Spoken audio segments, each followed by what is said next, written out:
كيفاش الاخوان كيديروا بخير؟ الاجواء الثلجيه في دوله كندا كاين اليوم الثلج الدراري بزاف والله. ودابا المشكل حنا صحاب النظاظر اللي خاصنا نسوي كلاص كل دقيقه. ها انتم الدراري الاجواء اليوم صاب الثلج بزاف. البارح كان صب شويه اليوم صب بزاف الدراري. نتمنى تكونوا كتسمعوني مزيان والله. هاد الاجواء ديال الثلج الدراري كتفرحك اول مره صراحه. كتحس بواحد الاحساس حسنا مثلا في المغرب كتشوف الثلج في افران في مراكش فوق كيمدان. هنا راه غتولي تشوفو ديما فهمتوا الدراري.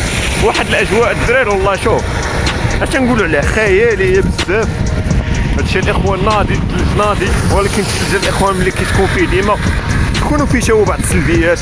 باش الناس اللي عندهم طوموبيل، الناس اللي عندهم بيكالا كيبغيو يسوقوها العيباش، خاصكم في الطوموبيل تبقى تجليسي بالفرانات. علاش حنا كيصاوبوا كتبقاو لي ميكانيك كيتخلصوا مزيان حيت خدامين مزيان.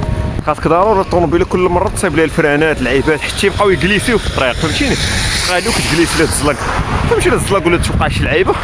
هانتوما الاجواء احنا الاخوان ونوريكم الجو الجميل اجواء الثلج كندا. الدراري ديال الاجواء الثلجيه صراحه تكون اول مره زوينه، ولكن ملي صافي كتشوفها ديما كيطلع لك اي حاجه كتبقى تشوفها ديما كتطلع في الراس. راه بنادم وكيطلع في الراس بقى الثلج اصاحبي. المهم في الاول كيجيك زوين يا سلام بقى فهمتي.